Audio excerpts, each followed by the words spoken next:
What she saw made her heart stop. There, sitting on the floor was Olaoye. His once vibrant eyes were vacant, staring off into nothingness. His mouth hung open, drooling saliva, and his hand, once nimble and full of life, was now twisted and limp. He looked completely different, as if all the light and intelligence had drained from his body. Olaoye, Olayemi gasped, rushing to his side. What has happened to you, my son? What happened? Talk to me. But Olaoye didn't respond. He merely sat there, muttering incoherent words, his body limp and unresponsive. Olayemi grabbed his shoulders, shaking him vehemently, desperate to pull him out of this state. Olaoye, my son, please speak to me. Her mind raced. What had caused this? How could this have happened? Her eyes fell on his wrist. The hand wrist bead. The same cursed bead that was meant for Amina. The truth hit her like a storm. He took it.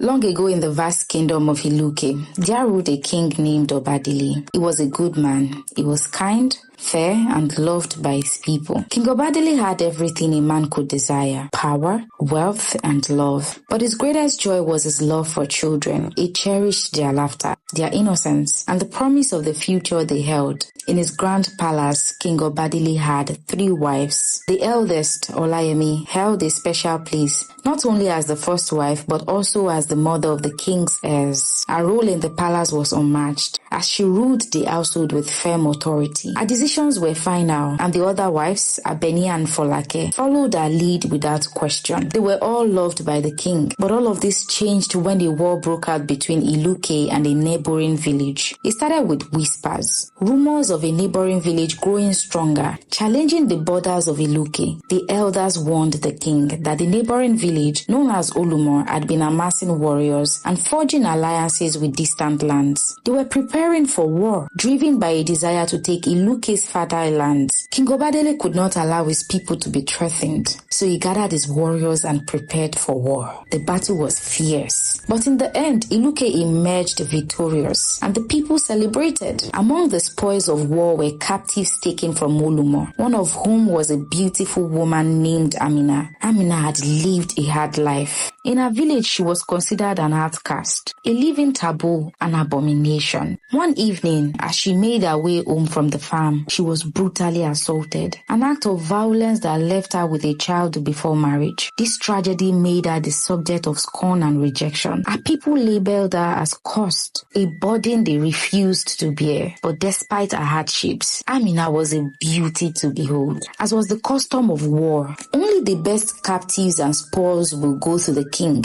and Amina was among the few that would work as a servant in the palace. When Amina was brought to King Obadili, she stood out from the other captives. She was not afraid, nor did she look defeated. Her beauty was like that of a goddess. Her eyes, deep pools of mystery. Her lips, full and soft. Her waist, curvy like the graceful branches of the baobab tree. She moved with the grace of a lioness. King Obadele could not take his eyes off her. He admired her beauty, but more than that, he admired her strength. Olayemi, the senior wife, and the other wives noticed the way the king looked at Amina, and jealousy began to stir in their hearts. They had spent years securing the palace and their secrets in the palace, and now this woman, a mere captive, was threatening everything. Olayemi unease grew with each passing day as she saw how the king's gaze lingered on Amina longer than it did on her or the other wives. The attention the king gave her was also waning day by day, and that attention seemed to be flowing toward Amina. Olayemi knew she had to act quickly, so she and the other wives devised a plan to make Amina's life in the palace unbearable. But deep down, the thought of the king's growing admiration for Amina gnawed at Olayemi. It was more than just jealousy, it was fear. That fear followed her into her sleep one night,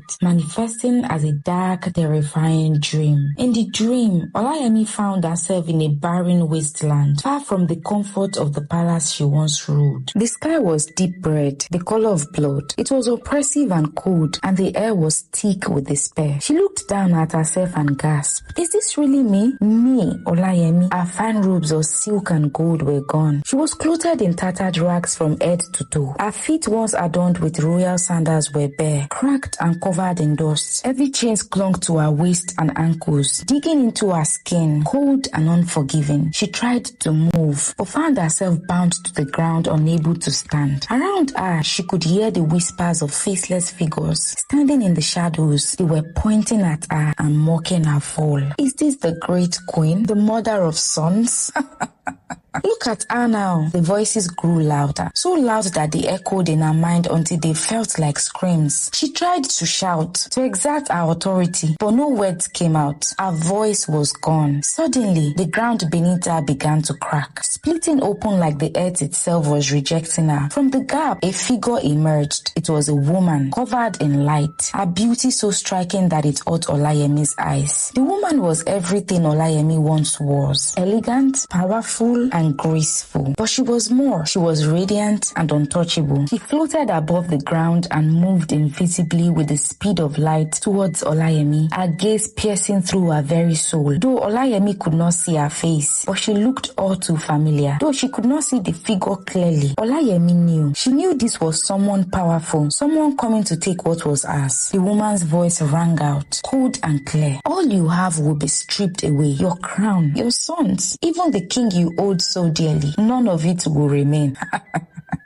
She laughed. The truth will come to light, and the world will see you for what you truly are. Olayemi trembled, pulled against the chains, her heart raising. She wanted to scream, to fight, but the chains held her firm. The woman stepped closer, her face still hidden by the glow, and whispered one final word: gone. And just like that, Olayemi's world collapsed. The chains pulled her down into the earth, swallowing her entire body. The light of the angelic woman was the last thing she saw before the darkness consumed her. Olayemi jolted awake, her body drenched in sweat, her hands shaking with fear, her breath short and ragged. Sweat clung to her forehead as she sat up in bed. She blinked rapidly. As she fully recovered from her dream, her eyes immediately fell on Olayemi, who was standing over her, her delicate hands frozen mid-movement. As she had been cleaning the room, Amina's wide eyes stared at Olayemi, filled with concern. "My queen," Amina said gently, "what is wrong?" Olayemi stared back at her, her mind still clouded by the vividness of the dream. Her hands trembled slightly as she wiped her damp forehead. The dream, it was a warning. She was sure of it. And now, here was Amina standing over her, the most beautiful and graceful of all women in the palace. Could it be her? Could Amina be the one from the dream? The one destined to expose her? The one who would take everything from her? The fear cloud at her chest. She could feel the weight of the dream settling into her bones. The warning was clear. Someone would come and everything would be lost. But could it really be Amina? Amina leaned closer, trying to comfort the queen, unaware of the terror that had gripped the queen's heart. "Is everything alright, my queen?" Amina asked again. But something inside Olayemi snapped. Her eyes darkened as the terror of the dream transformed into rage. The figure in her dream, its beauty, its presence, it was Amina. "It is really you, Amina," she thought to herself. It had to be. The woman who would strip her of everything, who would take her crown, her sons, her king. The dream was clear, and now that Amina stood over her, Olayemi's heart was filled with bitter jealousy. She clenched her fist, her breath quickening. How dare she? How dare this woman stand before her, acting innocent, pretending to care? Olayemi's eyes narrowed as she glared at Amina. "Get away from me," she snapped, her voice sharp and cutting. Amina took a step back, startled by the sudden outburst. "My queen, don't touch me." Olayemi's voice rose, her anger pouring out like venom. Her body trembled with the intensity of her emotions. "You dare chase me in my dream and also appear to me in real life? You think I don't know what you are doing? You think I don't see the way you move? The way the king looks at you?" Her voice was laced with bitterness, every word a dagger thrown in Amina's direction. Amina froze, her eyes wide with confusion. I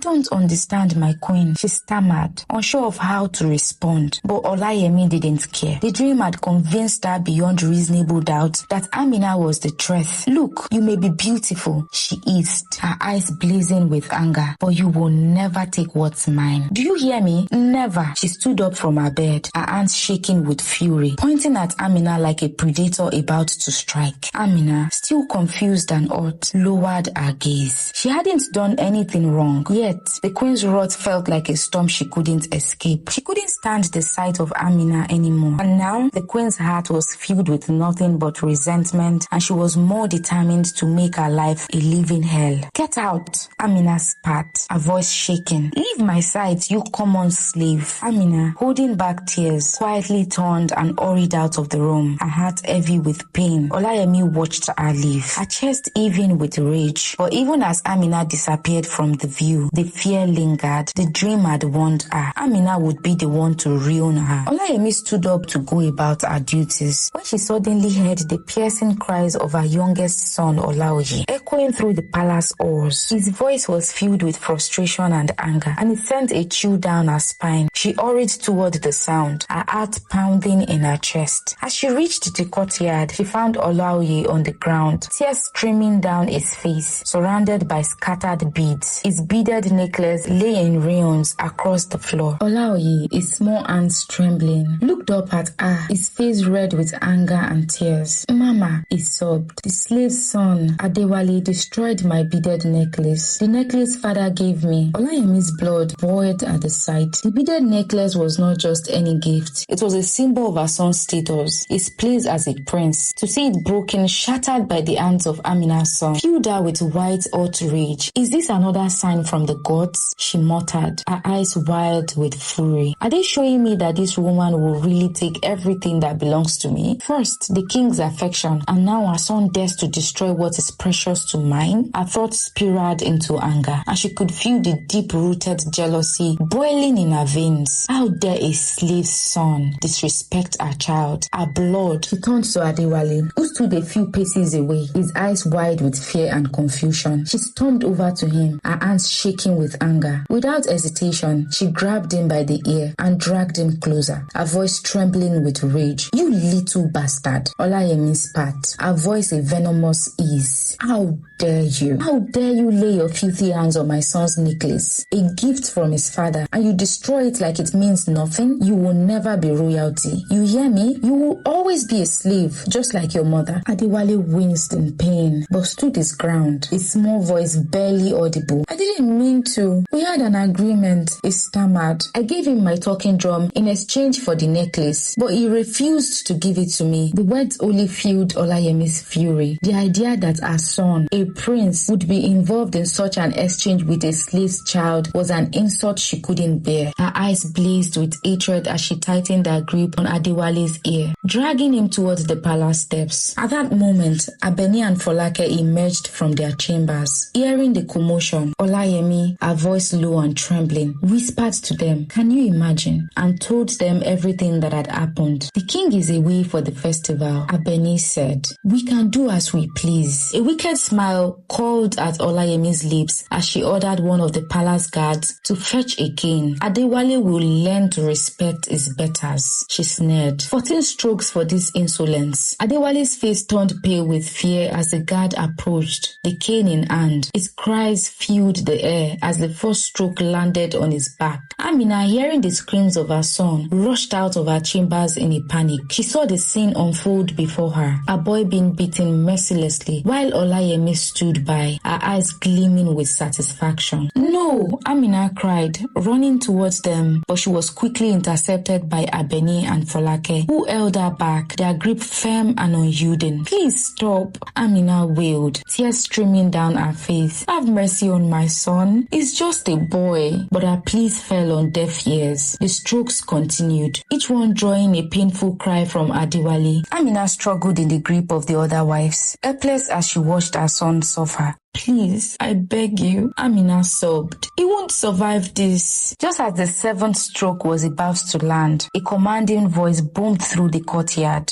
Stop! It was King Obadili, returning from the festival, his face filled with fury as he surveyed the scene before him. He marched toward the guard, grabbing the cane from his hand and throwing it aside. Enough, he roared. What is the meaning of all this? Olayemi quickly stepped forward, her face filled with false innocence. My king, she began. Adewale disrespected our son Olaoye and destroyed the necklace you gave him. I was merely teaching him some manners, something his mother has clearly failed to do. Amina's heart sank, knowing Olayemi was twisting the truth, but she remained silent, her body trembling with fear for her son. She knew that speaking out now could bring even more trouble. After King Obadili intervened, Amina stood silently by her son's side, her heart filled with a mixture of gratitude and awe. How could a man so good, so just, be surrounded by such cruel and heartless wives? She wondered. It was a tragedy. She thought to herself, so unfortunate. In that moment, she saw the king not just as a ruler, but as a man of kindness, a man who upheld justice. He had saved her son from the wrath of Olayemi's cruelty, and for that, Amina's heart began to soften. A thought settled deep within her. If the king would have me, she resolved quietly, I would accept him. Amina felt something shift inside her. She had begun to develop feelings for King Obadili. It wasn't just her protector. It was a beacon of hope in a palace filled with envy, hatred, and cruelty. She knew that as long as the king stood by her side, she and Adewale would be safe. No matter what Olayemi or the other wives plotted, they would never be able to harm her or her son, not with the king's protection. Meanwhile, as the palace quieted after the day's events, Olayemi, Folake, and Abeni gathered together, speaking in low voices. I have never seen her so weak and distraught, Folake whispered, a hint of satisfaction in her tone.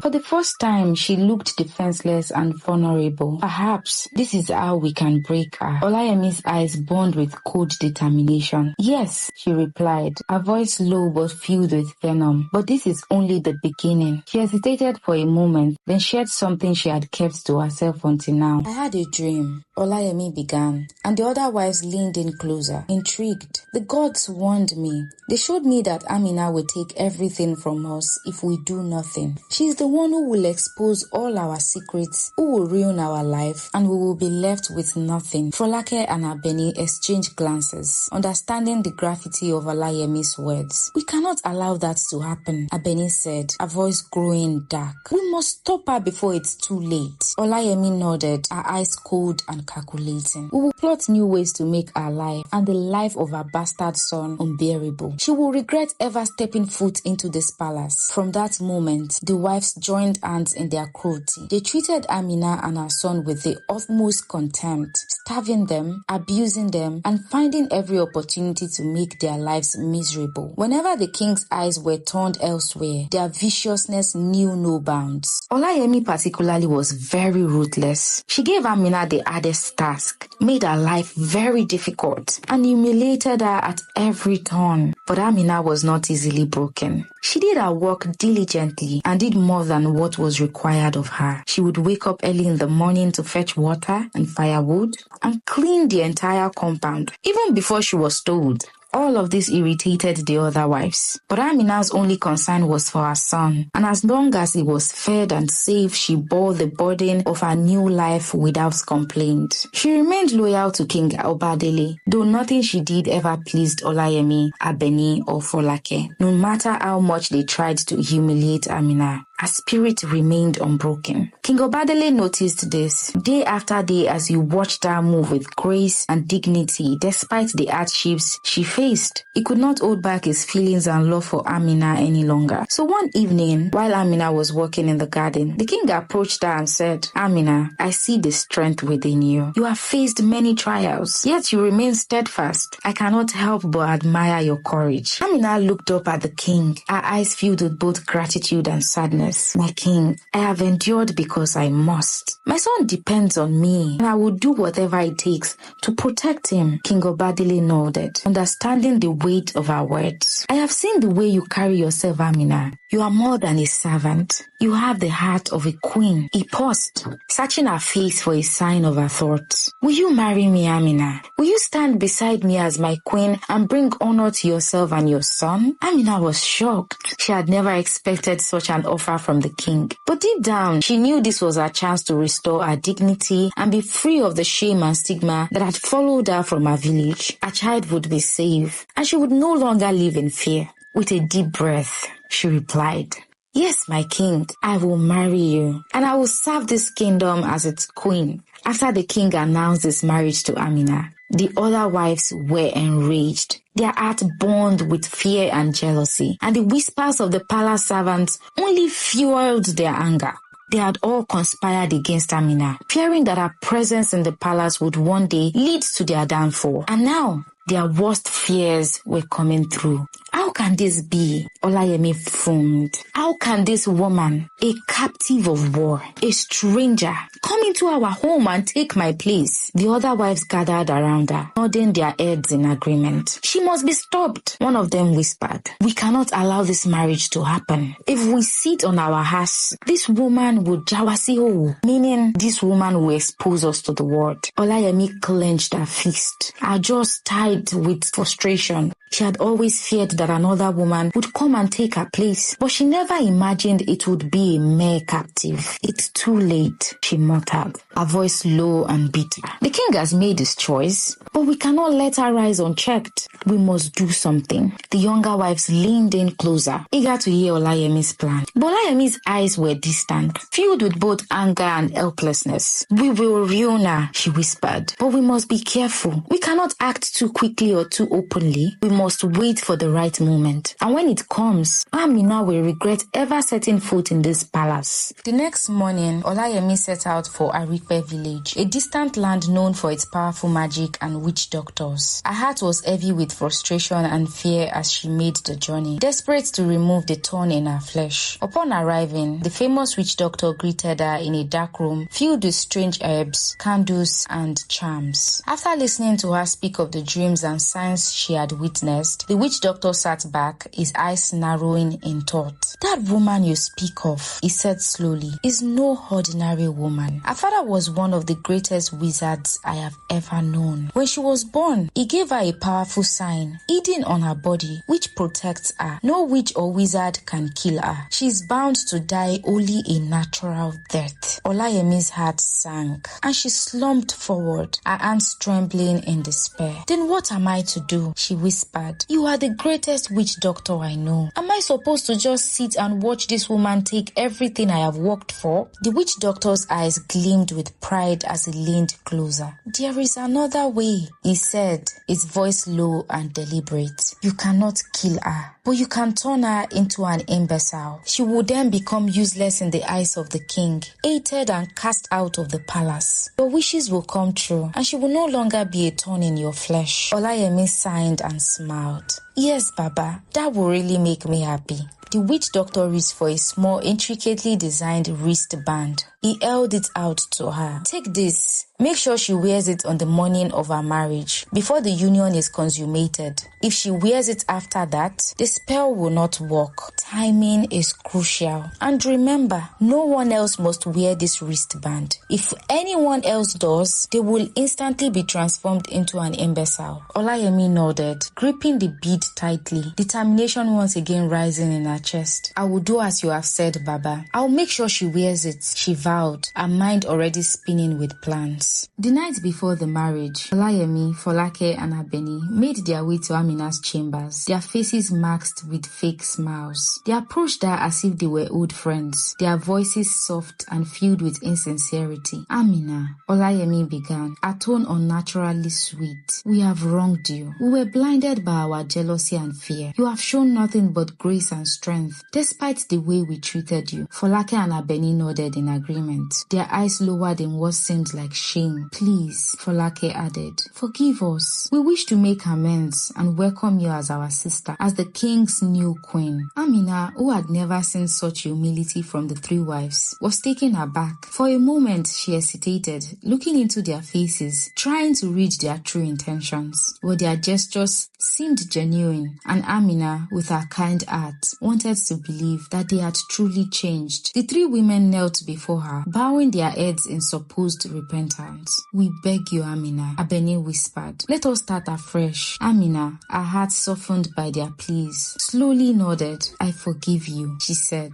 her voice quiet but sincere. It has been a difficult time for all of us, but if we are to live in peace, we must put the past behind us. So, I hold nothing against you. I forgive you. Olayemi smiled weakly, a glint of triumph hidden in her eyes. She reached into the folds of her wrapper and pulled out a delicate hand wrist bead, beautifully crafted with intricate patterns and beads of gold. As a sign of her newfound bond, she said, we would like to give you this gift. It belonged to my mother, a symbol of strength and unity among women. Wear it tomorrow on your wedding day as a token of our friendship and respect. Amina's eyes widened at the sight of the bracelet. It was stunning, and coming from Olayemi, it seemed like a genuine offering of peace. She hesitated for only a moment before gently taking it into her hands. Thank you, Amina said, her voice soft with gratitude. I will wear it with pride. Olayemi, Folake, and Abeni exchanged brief, knowing glances. Their plan falling into place, they rose to their feet, each offering a smile that was far more sinister than it appeared. Sleep well, Amina, Olayemi said, her voice low. Tomorrow is a big day. With that, they left Amina's chambers, closing the door softly behind them. As they walked down the palace corridor, Olayemi's face hardened. The first warmth that had covered her features was now replaced with cold determination. It's done, she whispered to the other wives. By this time tomorrow, she will be nothing more than a puppet, and I will still reign in this palace. We'll see who laughs last, and we will see who laughs best.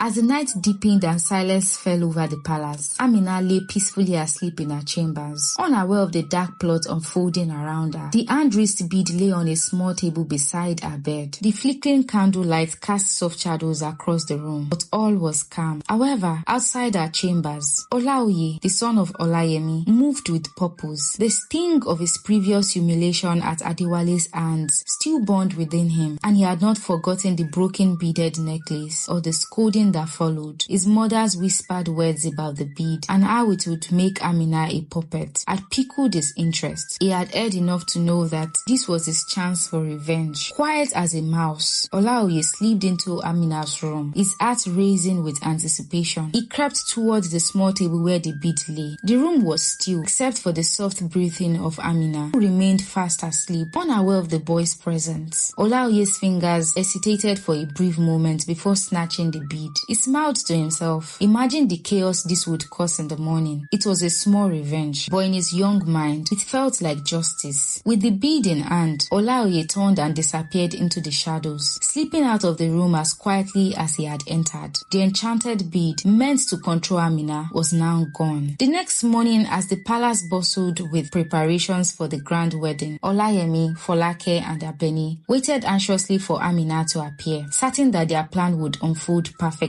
But when Amina emerged from her chambers, dressed in her wedding finery, something was amiss. She was not wearing the hand wrist bead. Olayemi's heart skipped a beat, her eyes darting to Amina's wrist. The bead was missing. She was not wearing it. Panic began to swell in her chest. She exchanged a quick, worried glance with the other wives, her mind racing. Where is the bracelet I gave you? Olayemi asked, trying to mask the urgency in her voice. Amina smiled warmly, unaware of the trap she had narrowly escaped. Oh, I must have misplaced it last night, or maybe someone took it. I looked for it this morning, but I couldn't find it. Perhaps it fell somewhere. Olayemi's blood ran cold. The plan had failed. The bead, the key to her control, was gone. She could feel the weight of the situation slipping out of her hands. Where could it be? But before she could act and before she could speak, the sounds of drums echoed through the palace, signaling that the king had arrived for the ceremony. The palace burst with celebration. After the grand wedding of Amina Amina and King Obadili. The joyous sounds of music and laughter filled the air, but Amina's mind was elsewhere. She hadn't seen her youngest son Olaoye all day. A strange sense of unease crept over her. As the festivities carried on, she slipped away from the gathering, her heart pounding as she hurried through the palace halls in search of Olaoye. Olayemi called out his name softly, expecting him to appear at any moment, but there was no answer. Finally, she reached his room and pushed the door open. What she saw made her heart stop. There, sitting on the floor was Olaoye. His once vibrant eyes were vacant, staring off into nothingness. His mouth hung open, drooling saliva, and his hand, once nimble and full of life, was now twisted and limp. He looked completely different, as if all the light and intelligence had drained from his body. Olaoye, Olayemi gasped, rushing to his side. "What has happened to you, my son? What happened? Talk to me." But Olaoye didn't respond. He merely sat there, muttering incoherent words, his body limp and unresponsive. Olayemi grabbed his shoulders, shaking him vehemently, desperate to pull him out of this state. "Olaoye, my son, please speak to me." Her mind raced. What had caused this? How could this have happened? Her eyes fell on his wrist, the hand wrist bead, the same cursed bead that was meant for Amina. The truth hit her like a storm. He took it. Olaoye had stolen the bead meant for Amina, and now he was paying the price. Horror and regret consumed her. She had tried to trap Amina, and in the end, it was her own son who had fallen into the snare. The consequences of her own malice had destroyed the one thing she held dearest, her son, Olaoye.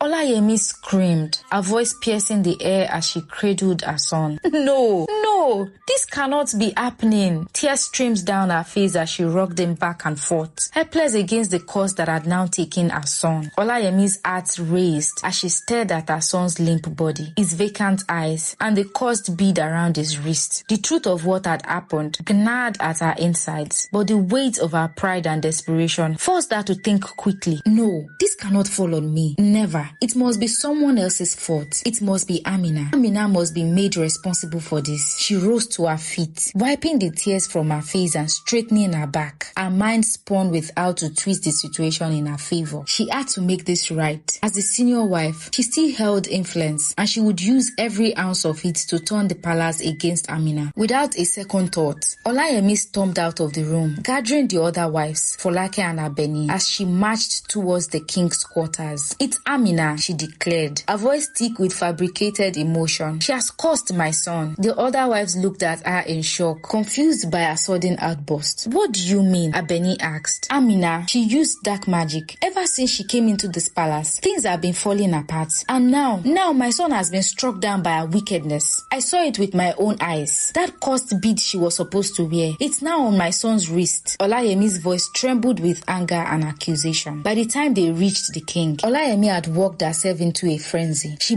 bashed into his chambers, tears streaming down her face as she fell to her knees before him. "My king," she cried, "our son Olaoye, he has been cursed. Amina is responsible. She is using dark powers to destroy our family." King Obadile, caught off guard by the sudden appearance of Olayemi, stared at her in confusion. "What are you saying, woman?" he demanded. "What has happened to Olaoye?" "Come, my king, come see for yourself," Olayemi wailed. "He is no longer himself. He cannot speak. He cannot move. He has been turned into an imbecile, and it is Amina's doing." She clenched her fists, her eyes wild with fury. The king, visibly confused, followed Olayemi to Olaoye's chambers, where he found his son in the pitiful state she had described. His heart broke at the sight of his child, but doubt clouded his mind. He turned to Olayemi, confusion and sorrow in his eyes. "How can you be sure this is Amina's doing?" Olayemi pointed at the bead on Olaoye's wrist. This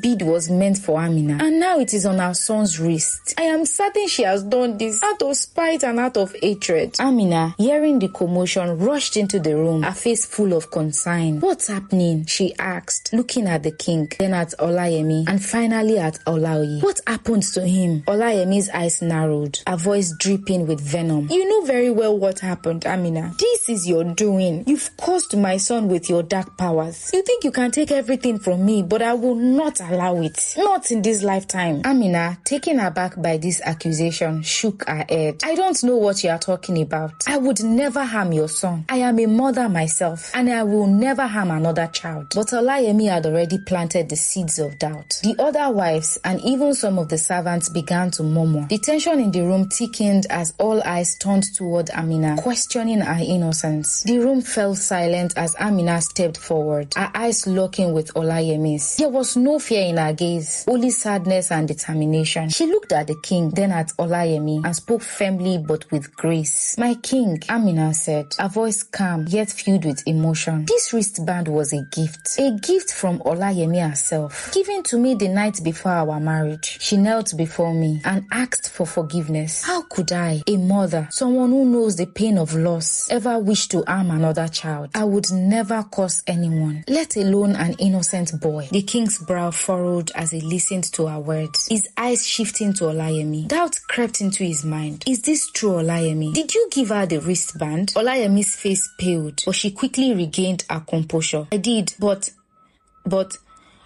how do we know she didn't use it for her own dark purposes? She has brought nothing but misfortune since she arrived at this palace. Amina shook her head, stepping closer to Olayemi. I have no power over such things, Olayemi, and you know that. You gave me the wristband yourself. If there's a dark magic involved, then you should ask yourself why you gave it to me in the first place. Olayemi flinched at Amina's words, her heart pounding with the fear of being exposed. She could see the king's expression softening toward Amina, his trust in her unshaken. King Obadele stood in silence for a long moment, his eyes moving between the two women. He could see the honesty in Amina's eyes and the desperation in Olayemi's eyes. Enough, he finally said, his voice commanding. I will not allow this to continue. Amina has done nothing wrong. She will not be punished for something she did not do. Olayemi clenched her fist, her anger simmering beneath the surface, but she could do nothing. The king had spoken, and his decision was final. Amina lowered her gaze, a wave of relief washing over her. She had been exonerated, but the unease in the palace lingered. The other wives still watched her with envy, and Olayemi's hatred only deepened. They plotted other ways to make the king hate and banish Amina from the palace. But King Obadele saw through their schemes. He knew they hated her. He knew they harbored ill intentions towards Amina, but nothing they did could shake his love for her. Several months passed, and though Amina was now queen, her joy was incomplete. A year had gone by since her marriage to the king, and despite her prayers and hopes, she had not yet conceived a child. The other wives began to whisper, their mockery cruel and constant. It seems the mighty queen cannot bear the king and heir, Folake sneered one day. Maybe the gods are punishing her for taking what was never hers. Abeni laughed, joining in. Perhaps all her beauty and strength mean nothing after all. Of what use is a queen who cannot give the king a child? Their words cut deep, and the sting of their mockery weighed heavy on her heart. Amina was hurt and confused about her inability to conceive, so she decided to seek answers for herself. One day, she rose up very early and ventured deep into the forest to consult with an oracle, hoping to find answers. The oracle, an old and wise woman, welcomed Amina into her shrine. After Amina explained her troubles, the oracle revealed a very dark secret. The fault is not yours, Amina. A curse was placed on the grandfather of King Obadele many years ago. It took the life of an innocent virgin, and with her dying breath, she cursed him and all his descendants. That is why the king cannot father children.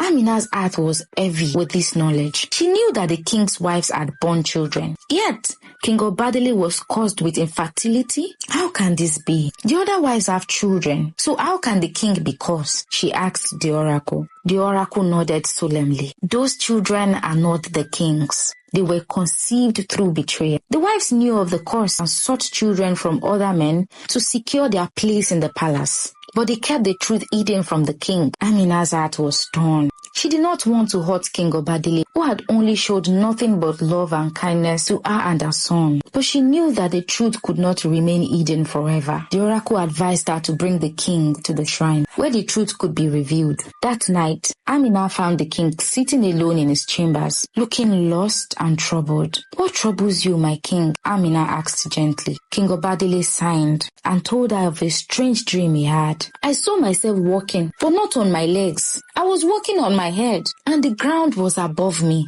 I don't understand it, Amina. None of my elders or the oracle could explain it to me." Amina, with wisdom beyond her years, laughed and said, "My king, your dream is valid. Your dream is a sign. It speaks of a world turned upside down, of something being wrong at the very root. It points to the curse that has followed your family for many decades." King Obadele was shaken by her words. "What can I do, Amina?" he asked. "How can this curse be lifted?" Amina urged him to visit the oracle and seek the truth. The next day, King Obadele gathered his elders and went to the shrine with Amina by his side. The oracle revealed the truth to him, but the king, in disbelief, refused to accept it. "My wives have borne me children. I have 8 children in total. I have 3 daughters and 5 sons," he said. "My wives would never dare to betray me. The oracle must be mistaken. I have proof. My children are proof." But the oracle, now angered by his doubt,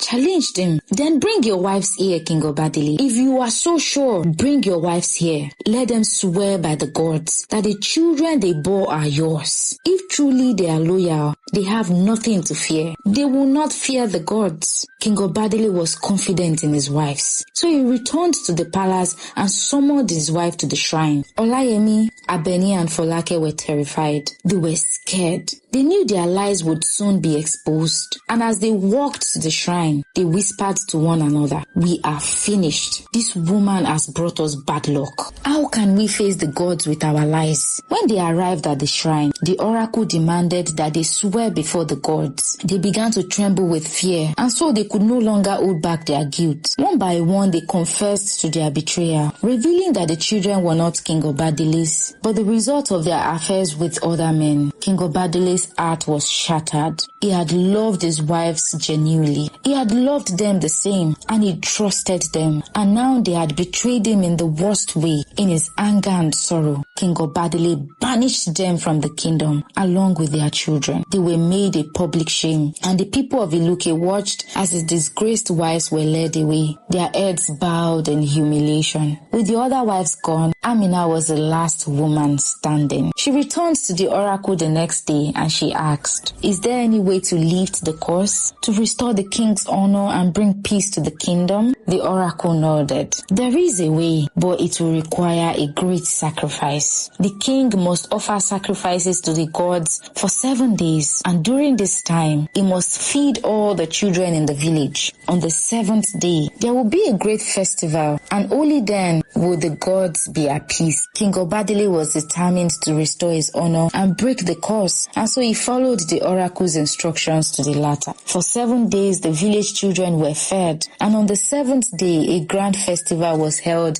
in Iluke. The drums echoed through the air, and the people danced under the moonlight, celebrating the end of the curse. And true to the oracle's words, after the sacrifices and the festival, Amina became pregnant. She bore King Obadele many children, both sons and daughters, and together they ruled the kingdom in peace. The story of Amina and King Obadele became a legend in Iluke, a tale of love, betrayal, and redemption that was passed down through the generations. And so it is said, even today, that the gods watch over those who are true of heart, and that no matter how dark the night may seem, there is always light on the horizon.